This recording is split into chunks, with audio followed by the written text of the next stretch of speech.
तो dear student, तो finally मैं यहाँ पे आज सेट 4 लेकर आ गया। मॉडल प्रश्न पत्र सेट 4 जो आपको 20 मार्च को एग्जाम होने वाला है, सामाजिक विज्ञान का जैक बोर्ड का, झारखंड बोर्ड। ठीक है, इसके पहले मैंने मॉडल सेट 1, 2 और 3 करा चुका हूँ।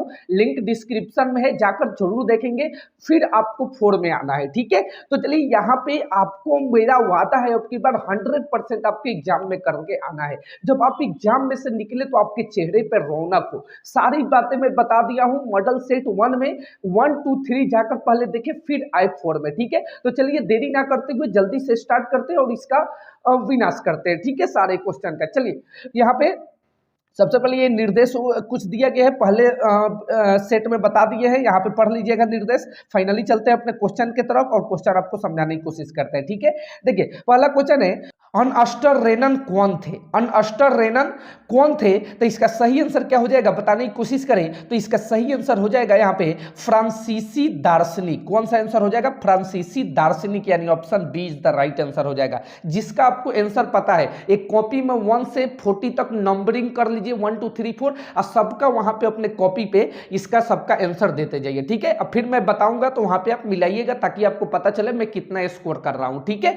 कितनी मेरी प्रिपरेशन है, अंदर से ऐसे हौसला जगती है। ठीक है, और संभव हो तो कमेंट बॉक्स में भी आंसर बताने की कोशिश कीजिएगा। ठीक है, चलिए सेकंड क्वेश्चन है, जब फ्रांस छींकता है तो बाकी यूरोप का सर्दी जुकाम हो जाती है, किसने कहा था? सेकंड नंबर क्वेश्चन है, जब फ्रांस छींकता है तो बाकी यूरोप का सर्दी जुकाम हो जाती है, यह किसने कहा था? देखिए ये क्वेश्चन बार बार पूछा जा रहा है। ठीक है, हर सेट में ये क्वेश्चन पूछा गया है, तो इसका सही आंसर क्या हो जाएगा? तो यहाँ पे बिस्मार्क हो जाएगा, यानी option A is the right answer हो जाएगा। ठीक है, बिस्मार्क।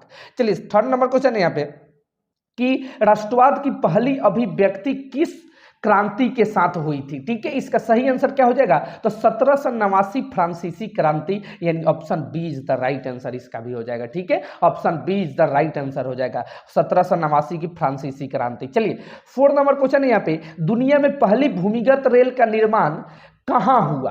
इसका सही आंसर हो जाएगा यहां पे लंदन। कौन सा हो जाएगा? लंदन, यानी option C is the right answer. यानी दुनिया में पहली भूमिगत रेल जो है, रेल का निर्माण लंदन में हुआ था। ठीक है, चलिए अगले क्वेश्चन की तरफ चलते हैं, 5th नंबर क्वेश्चन की तरफ, और आपको समझाने की कोशिश करते हैं। 5th नंबर क्वेश्चन है, यंग इटली एवं 5 नंबर क्वेश्चन है, यंग इटली एवं यंग यूरोप नामक भूमिगत क्रांतिकारी संगठन की स्थापना किसने की? इसका सही आंसर क्या हो जाएगा? तो मेजिनी ने किया था। कौन किया था? मेजिनी ने, यानी option B is the right answer हो जाएगा। ठीक है, यंग इटली एवं यंग यूरोप नामक भूमिगत क्रांतिकारी संगठन की स्थापना मेजिनी ने किया था। ठीक है, चलिए 6 नंबर क्वेश्चन है, महात्मा गांधी ने असहयोग आंदोलन वापस लेने का फैसला कब किया था? तो याद रखिएगा फरवरी 1922 ईस्वी में, फरवरी 1922 ईस्वी में, यानी option B is the right answer हो जाएगा। ठीक है, चलिए नेक्स्ट क्वेश्चन की तरफ चलते हैं। 7 नंबर क्वेश्चन है यहाँ पे कि भारतीय वाणिज्य सॉरी भारतीय वाणिज्य एवं उद्योग परिसंघ की स्थापना कब हुई थी? इसका सही आंसर क्या हो जाएगा? तो 1927 ईस्वी में। कब हुआ था? 1927 ईस्वी में, यानी option B is the right answer हो जाएगा। ठीक है, भारतीय वाणिज्य एवं उद्योग परिसंघ FICCI की स्थापना कब हुई था? 1927 ईस्वी में। ठीक है, चलिए 8 नंबर क्वेश्चन है, खिलाफत आंदोलन के प्रमुख नेता कौन थे? खिलाफत आंदोलन के प्रमुख नेता कौन थे? मोहम्मद अली एवं शौकत अली। मोहम्मद अली एवं शौकत अली, ये भी क्वेश्चन रिपीट क्वेश्चन है। ठीक है, 9 नंबर क्वेश्चन है, नेपोलियन युद्धों के दौरान हुए बदलावों को खत्म करना किस संधि का उद्देश्य है? इसका सही आंसर क्या हो जाएगा बताने की कोशिश करें तो वियना की संधि। कौन सा हो जाएगा? वियना की संधि, यानी option B is the right answer हो जाएगा। ठीक है, चलिए 10 नंबर क्वेश्चन है, विश्वव्यापी आर्थिक महामंदी की शुरुआत कब हुई? इसका सही आंसर हो जाएगा 1929, यानी option C is the right answer हो जाएगा, 1929 ईस्वी में। ठीक है, चलिए नेक्स्ट क्वेश्चन की तरफ चलते हैं। नेक्स्ट क्वेश्चन 11 नंबर क्वेश्चन है यहाँ पे कि निम्न में से किस देश में एकात्मक शासन है? यहाँ पे किसी लिखा है, निम्न में से किस देश में एकात्मक शासन है? इसका सही आंसर हो जाएगा यहाँ पे श्रीलंका, यानी option D is the right answer इसका हो जाएगा, श्रीलंका। ठीक है, श्रीलंका में एकात्मक शासन व्यवस्था है। चलिए 12 नंबर है, निम्नलिखित में से कौन सुमेलित है? तो देखिए इसमें सुमेलित आपको पता है समवर्ती सूची है, क्योंकि समवर्ती सूची में वन, विवाह, उत्तराधिकारी और शिक्षा दोनों आते हैं। ठीक है, समवर्ती सूची का मतलब जो केंद्र सरकार और राज्य सरकार दोनों कानून बना सकते हैं। ठीक है, तो समवर्ती सूची वन, विवाह, उत्तराधिकारी, शिक्षा, ये तीनों, यानी option C is the right answer इसका हो जाएगा। ठीक है, चलिए अगला है 13 नंबर क्वेश्चन है कि अमेरिका में नागरिक अधिकार आंदोलन 1954 से 68 किसके द्वारा चलाया गया था? अमेरिका में नागरिक अधिकार आंदोलन किसके द्वारा चलाया गया था? इसका सही आंसर क्या हो जाएगा? तो इसका सही आंसर हो जाएगा मार्टिन लूथर किंग, यानी option D is the right answer हो जाएगा। सारे क्वेश्चन को आपको याद कर लेना है अच्छी तरीके से, तब एग्जाम हॉल में जाना है, आपको फोड़ के आना है अब की बार। ठीक है, बिल्कुल टेंशन लेने की आपको जरूरत नहीं है। मैं आ गया हूँ, थोड़ा लेट आया हूँ, लेकिन पूरा आपको 100% प्रिपरेशन करा दूंगा सामाजिक विज्ञान तक। ठीक है, सारे सब्जेक्ट का मैं यहाँ पे सोल्यूशन आपको कराऊंगा 100%। ठीक है, कोई आपको प्रॉब्लम नहीं होगी एग्जाम में। बस जितनी वीडियो आए सबको आपको प्रॉपर तरीके से देखते जाना है, आंसर बताते जाना है, कॉपी में 1 से 40 तक नंबरिंग कर लेना है और लाइन बाय लाइन उसका आंसर देते जाना है, ताकि पता चले कि आप कितना तैयारी किए हैं। ठीक है, ऐसे अंदर थोड़ा हौसला भी बढ़ता है सही होने पे कि हाँ, उसके बाद मैं बता रहा हूँ तो आप करेक्शन कर ही लीजिएगा। ठीक है, चलिए अगला 14 नंबर क्वेश्चन है, अश्वेत शक्ति आंदोलन कब हुआ? अश्वेत शक्ति आंदोलन कब हुआ? तो इसका सही आंसर हो जाएगा 1966 से 75, यानी option D is the right answer हो जाएगा 1966 से 75। ठीक है, चलिए 15 नंबर क्वेश्चन है, निम्नलिखित में कौन सा तर्क लोकतंत्र के पक्ष में नहीं है? इसका देखिए, इसका चारों ऑप्शन यहां पढ़ता हूं। लोकतंत्र में लोग स्वतंत्रता। 15 नंबर क्वेश्चन है, निम्न में कौन सा तर्क लोकतंत्र के पक्ष नहीं है? चारों ऑप्शन आपके सामने है। ए नंबर है, लोकतंत्र में लोग स्वतंत्रता और समानता का अनुभव करते हैं। बी नंबर है, लोकतंत्र में दूसरे की तुलना में विवादों को बेहतर ढंग से किया जाता है। सी नंबर है, लोकतंत्र लोगों के प्रति अधिक जिम्मेदार होता है। ये तीनों का तीनों गलत है। और डी नंबर है कि लोकतंत्र देश अन्य की तुलना में अधिक समृद्ध होता है। ये लोकतंत्र के पक्ष में नहीं है। ठीक है, तो ये वाला राइट इसका आंसर हो जाएगा, यानी option D is the right answer हो जाएगा। यही लोकतंत्र के पक्ष में नहीं है। चलिए आगे चलते हैं, अपने 15 नंबर क्वेश्चन हुआ। चलिए 16 नंबर क्वेश्चन की तरफ चलते हैं। 16 नंबर क्वेश्चन है, लोगों को राजनीतिक सुधार लागू करने में सशक्त बनाने वाला कौन सा अधिनियम श्रेष्ठतम है? तो याद रखिएगा, सूचना का अधिकार, यानी option A is the right answer हो जाएगा, सूचना का अधिकार। ठीक है, सारे क्वेश्चन को प्रिपरेशन करके आपको जाना है। चलिए 17 नंबर क्वेश्चन है, इस समय निम्न में किस प्रकार की सरकार बेहतर मानी जाती है? ये पहले वाले में भी आपको बताए हैं, पहले वाले में भी, कि लोकतंत्र, यानी सेट 2 में, शायद सेट 2 में, कि लोकतंत्र सबसे अच्छी होती है सरकार। ठीक है, चलिए तो लोकतंत्र यानी ऑप्शन उसमें समझाया भी, option C is the right answer. ठीक है, चलिए अगला है यहाँ पे 18 नंबर, कि उन समूहों को क्या कहते हैं जो सरकारी नीतियों को प्रभावित करने का प्रयास करते हैं? ठीक है, चलिए इसका सही आंसर हो जाएगा यहाँ पे दबाव समूह, यानी option B is the right answer हो जाएगा। ठीक है, चलिए 19 नंबर है, 19 नंबर, लोकतांत्रिक व्यवस्थाओं के संदर्भ में कौन सा विचार सही है? लोकतांत्रिक व्यवस्थाओं ने सफलतापूर्वक, ऑप्शन ए है लोगों के बीच टकराव को समाप्त कर दिया, बी है लोगों के बीच आर्थिक समानताओं को समाप्त कर दिया, और यहाँ पे सी है राजनीतिक गैर बराबरी के विचारों को समाप्त कर दिया है, और डी है हाशिए के समूह से कैसा व्यवहार हो इस बारे में मतभेद मिटा दिया है। इसका सही आंसर हो जाएगा यहाँ पे लोगों के बीच टकराव को समाप्त कर दिया है। ठीक है, तो option A is the right answer इसका हो जाएगा। ठीक है, लोगों के बीच टकराव को समाप्त कर दिया है। चलिए अगले क्वेश्चन की तरफ चलते हैं। 20 नंबर क्वेश्चन है, भारत में कितने राज्य और केंद्र शासित प्रदेश हैं? तो याद रखिएगा 28 राज्य है और 8 केंद्र शासित प्रदेश है, यानी option C is the right answer इसका हो जाएगा। ठीक है, चलिए 21 नंबर क्वेश्चन है, भारत के उत्तरी मैदान किस प्रकार की मृदा से बनी है? तो याद रखिएगा जलोढ़ मृदा से। ठीक है, यानी option C is the right answer हो जाएगा, जलोढ़ मृदा। ठीक है, जलोढ़ मृदा। चलिए 22 नंबर क्वेश्चन है, भारतीय वन संरक्षण अधिनियम किस वर्ष पारित हुई? इसका सही आंसर हो जाएगा 1972 ईस्वी में, यानी option B is the right answer हो जाएगा 1972। ठीक है, 1972 ईस्वी में, option B is the right answer हो जाएगा। सॉरी, चलिए 23 नंबर क्वेश्चन है, हिमालयन एओ जिससे टेक्सोल नामक पदार्थ निकलता है वो है कैंसर, हेपेटाइटिस, हृदय रोग, उच्च रक्तचाप। तो याद रखिएगा कैंसर, यानी 23 का ए सही हो जाएगा, कैंसर।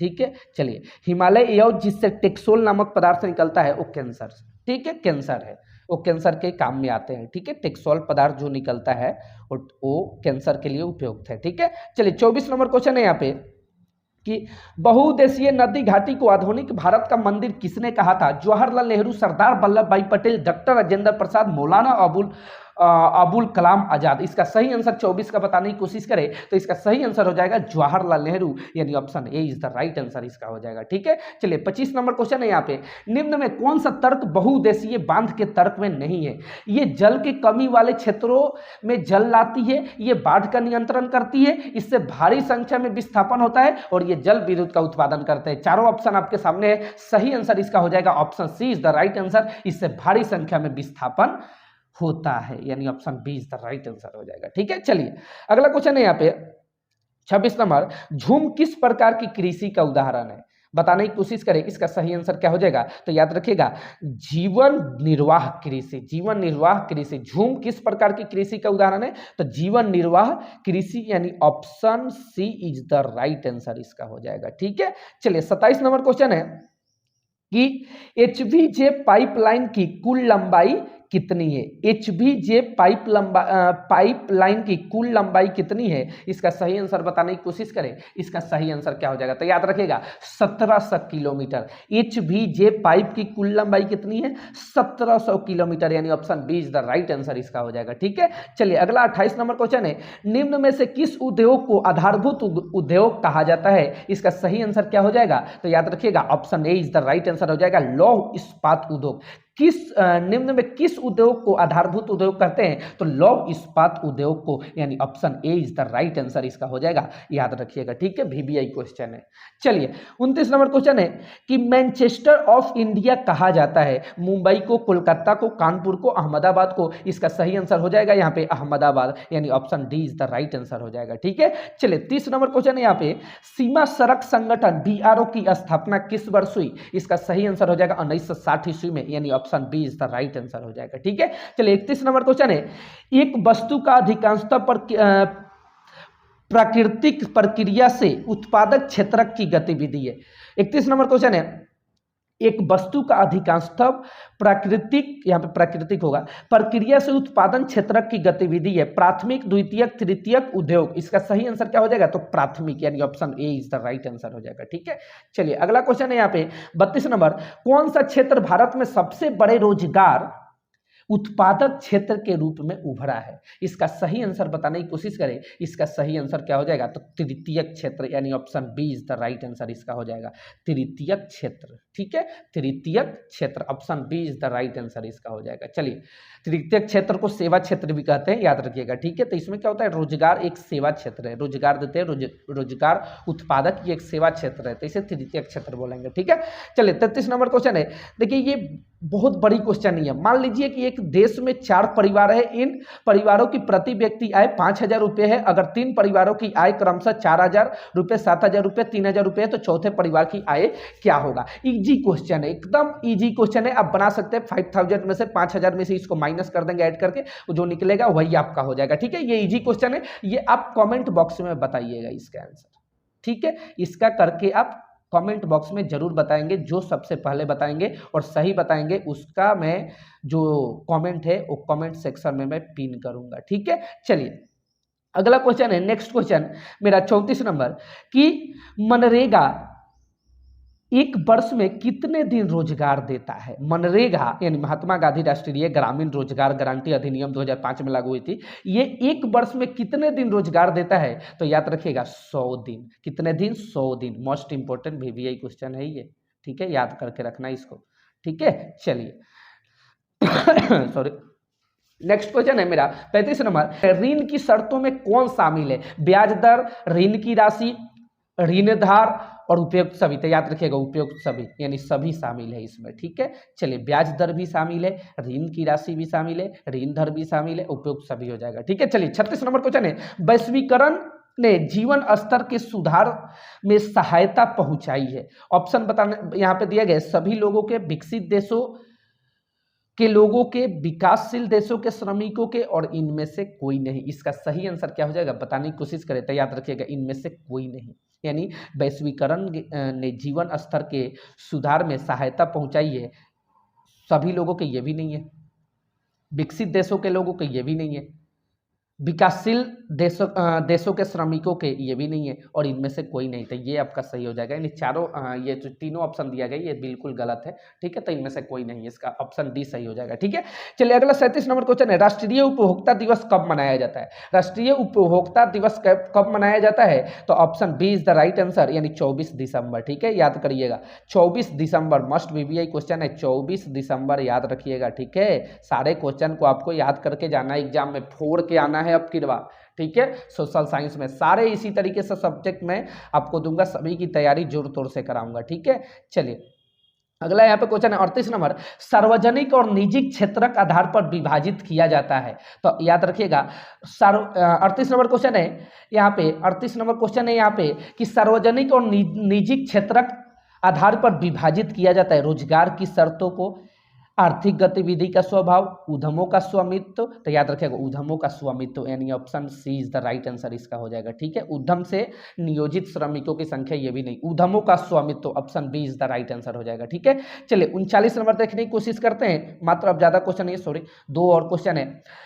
आभूषणों की गुणवत्ता प्रमाणन हेतु कौन सा हॉलमार्क का उपयोग होता है? 39 का आपका आंसर बताने की आपको कोशिश करना है, ठीक है। 39 का सही आंसर क्या हो जाएगा, एक मार्ग, यानी option A is the right answer हो जाएगा, ठीक है। Option A is the right answer इसका हो जाएगा, ठीक है, याद रखिएगा। चलिए नेक्स्ट और लास्ट क्वेश्चन है 40 नंबर, वैसी कंपनियों जो एक से अधिक देशों में उत्पादन कर, अगला और लास्ट क्वेश्चन है मेरा 40 नंबर, वैसी कंपनियों जो एक से अधिक देशों में उत्पादन पर नियंत्रित करती है वह कहलाती है। तो याद रखिएगा बहुराष्ट्रीय कंपनियां, यानी option A is the right answer इसका हो जाएगा, ठीक है। चलिए तो सारा क्वेश्चन आपको बता दिए, यहाँ पे 40 क्वेश्चन करा दिए। नेक्स्ट इसके बाद जब ये हमारा 4 सेट यहाँ पे करा दिया, 4 का मैं प्ले लिस्ट बना दूंगा, चारों सेट आपको मिल जाएगा चारों ऑब्जेक्टिव का, ठीक है। 4 चौका 16, 40 चौका यहाँ पे 160 ऑब्जेक्टिव टोटल हो गया यहाँ पे, ठीक है।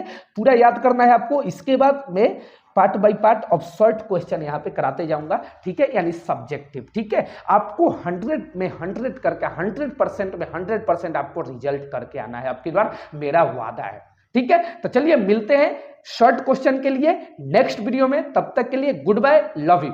चैनल पे नए हो तो चैनल को सब्सक्राइब कर लीजिए ताकि सभी नोटिफिकेशन सबसे पहले आप तक पहुंचे, ठीक है। चलिए।